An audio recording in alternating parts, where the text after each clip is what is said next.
You feel it long after they're gone, don't you? That raw, exposed nerve. It's the feeling that your own mind has become a dangerous neighborhood. And you're afraid to basically walk through it. The relationship is over, but the war inside your head, well, that's just getting started. You find yourself questioning every new person, every gesture, every single one of your own instincts. And this isn't just heartbreak, this is psychological demolition. And none of this was done by accident. Watch this video. Hello, my friends, and welcome back. I hope that you're all doing really well. I really do. I really hope that you're all doing well. So I really wanted to talk about, in this video, the systematic erosion of your reality. And this is exactly what happens when you're caught up in a dynamic with a narcissist. And I'm not talking about the relationship with them. Oh no, my friends. I'm talking about after. What happens? What happens after the breakup of that relationship? Now, I know that a lot of us do suffer from this. A lot of us have no understanding as to what really has happened. And this is why I really want to shed some light on what is actually going on. So in this video, I'm going to be unpacking so much, my friends. I'm going to be unpacking the psychological effects, why this still lingers, and what is going on for us, why this is happening even after they have gone. And I want to kind of give you some tips and strategies for you to be able to move forward from this. So let's get into the video. So a relationship with a narcissist isn't just a partnership. It's a slow, methodical dismantling of who you actually are. It starts so subtly. You might not even see it coming. They don't just disagree with you, they make you believe your reality is wrong. And this is the insidious power of gaslighting. It's not just a simple lie that they tell you. It's a campaign of distortion designed to make you doubt your own perceptions, your memories, and even your sanity. So they might say things like, oh, you're imagining things, or that never happened. And this becomes so frequent that you actually start to believe them. This constant undermining basically is the first step in making you feel vulnerable. Yes, my friends.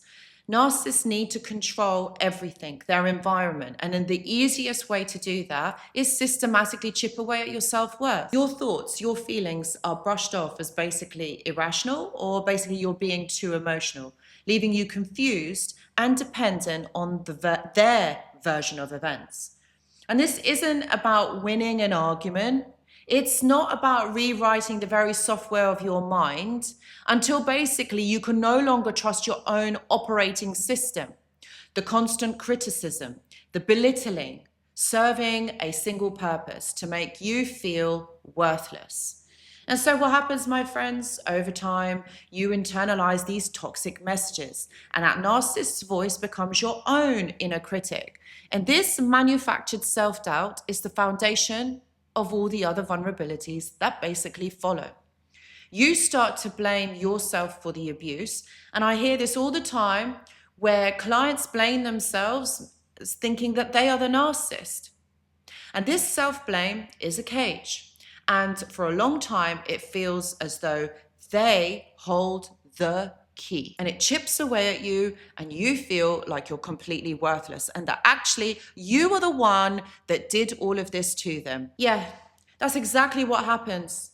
They make you believe that you are the narcissist. Ever heard that one? Ever thought that? Because I hear it all the time from my clients. And what happens is this is the demolition of your own safety. So as human beings, we're wired to seek safety. What we do is we build routines, form bonds, and create homes, all to feel secure. What happens, a narcissistic person systematically dismantles all of that, your sense of safety, emotional and psychological safety, and you can never truly feel safe in a relationship with them because their behavior is intentionally unpredictable. The relationship becomes a roller coaster, a vicious cycle of being put on a pedestal and then brutally discarded, and often for the most smallest, unimaginable, offensive things. And you're trying to understand it. So what happens? This constant instability keeps you in a state of hypervigilance, always on edge, just waiting for the next shoe to drop. So that feeling of walking on eggshells doesn't just vanish when the relationship is over. It gets burnt into your nervous system. Your body has learned that the world is a dangerous and horrible place where love can turn into cruelty, and this can happen instantly. This is why so many survivors of narcissistic abuse develop symptoms like PTSD, post-traumatic stress disorder, and it doesn't just go away, it haunts them. You might deal with flashbacks, nightmares, and a constant feeling of dread that follows you everywhere. Your brain processes the psychological threat you endured just as it would a physical one. So it leaves you basically in fight or flight response permanently. So this constant state of alert makes it really impossible for you to relax, even when you're finally in a safe place. The narcissist may have used threats to control you, threats of leaving, or maybe even self-harm, or ruining your reputation. And that fear doesn't just go away. It can linger for years, causing you to constantly scan for danger in your environment. And you're basically unable to shake that feeling of something terrible that is about to happen.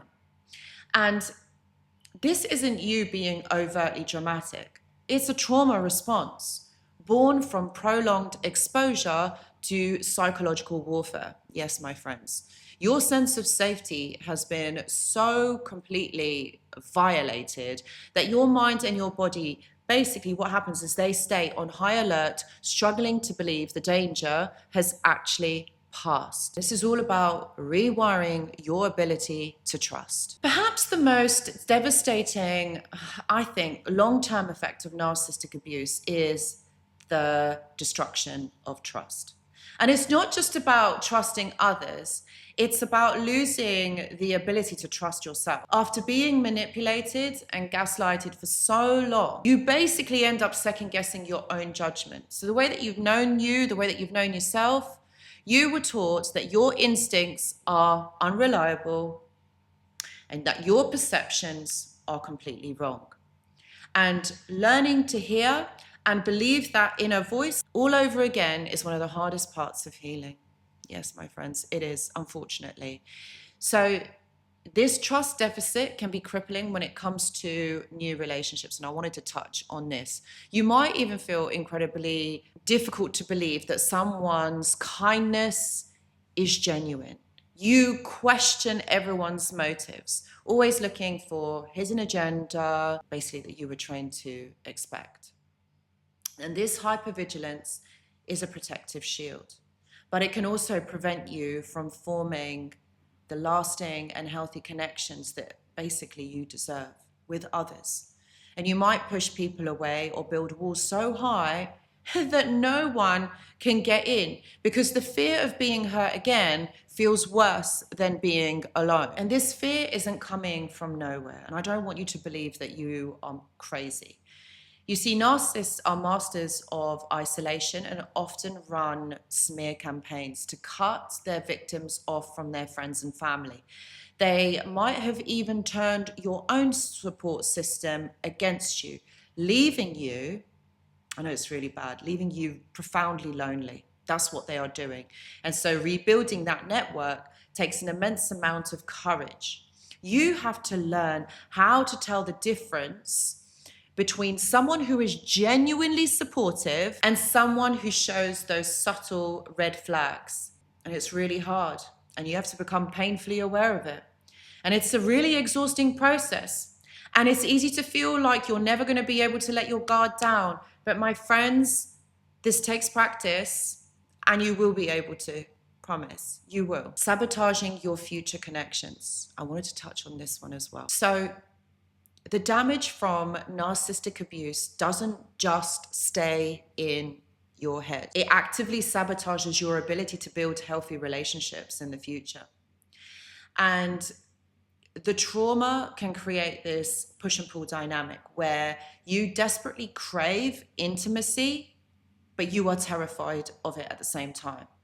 So This requires vulnerability, and often this can lead to you avoiding emotional connection entirely or detach when someone gets too close. However, my friends, without healing, there's a real risk of repeating unhealthy patterns. Your nervous system might have gotten so used to this chaos, so used to the abusive relationship, that a healthy, stable partnership actually feels boring or a little bit strange. And your brain may have been conditioned to associate these intense highs and intense lows of the abuse cycle with love. And this phenomenon is known as a trauma bond. And this can unconsciously lead you to seek out similar dynamics because they feel familiar, keeping you stuck in a cycle of dysfunction. We don't want this. And also, just need to mention this here, on top of that, the abuse can lead you with major boundary issues. Yes, my friends, it really can. Some survivors become overtly accommodating, trying to avoid conflict at all costs. Others put up these impenetrable walls, refusing to let anyone in. So basically, trying to find a healthy middle ground feels impossible when your sense of boundaries has become systematically demolished. There's also the loss of your own identity. Oh, yeah, this one. Narcissists often mold their partners to fit their own needs. So what it happens is it erases their partner's personality in the process. And after it's over, you might feel completely lost, really unsure of your own interests, values, or what you even like anymore. So reclaiming who you are is a vital part of healing, but it's a journey that demands patience and self-compassion. So, my friends, the vulnerability that you feel after a relationship with a narcissist is not a sign of weakness. You know, my friends, it's a testament to the severity of the psychological wounds that you had sustained. They systematically took you apart, your reality, destroyed your sense of safety, and rewired your ability to trust yourself and others. And these aren't scratches that simply fade with time. They are deep wounds that require conscious effort and intention to heal. And you can do this, my friends. You so can do this. The constant anxiety, the feeling of being broken, the daily struggle to just function, these aren't all common long-term effects. They are molded into your psyche. But you have to know that you are not to blame for what has happened to you. You're not. You didn't bring this on you. You were manipulated by someone who lacks empathy, who lacks kindness and praise on the compassion of others. That is what has happened. So, my friends, I want you to know that healing is absolutely possible, but it isn't a straight line. No, it's going to involve you seeing the abuse for what it really was. And this is all about acceptance, reconnecting with your own inner voice, and slowly, carefully learning to rebuild trust. It means setting firm boundaries and practicing radical self-compassion. It often means seeking professional help to basically help you unpack the process of trauma and learn healthier ways of relating to other people. The journey out of the darkness is long. I'm not going to lie to you guys. Yeah, it's long, but you can reclaim your sense of self. You can find your way back to life where you feel safe, whole, and capable of building the healthy, loving connections that you deserve. So that feeling of being permanently vulnerable is a temporary state. I just want you to know this. A scar from the battle that you fought is not your final destination. So, my friends, if any of this felt familiar and you're living in the shadow of a past relationship, please know that you are not alone and that your feelings are completely valid. Healing is a process, and it's okay to need support. Share your experience only if you want to, my friends, only if you want to, in the comments. And you know, your story might be exactly what someone else needs to hear to feel understood.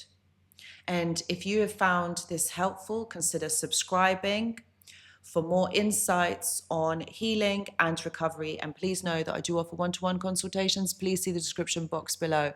Guys, thank you so much for watching, and I hope to see you in the next video. Goodbye.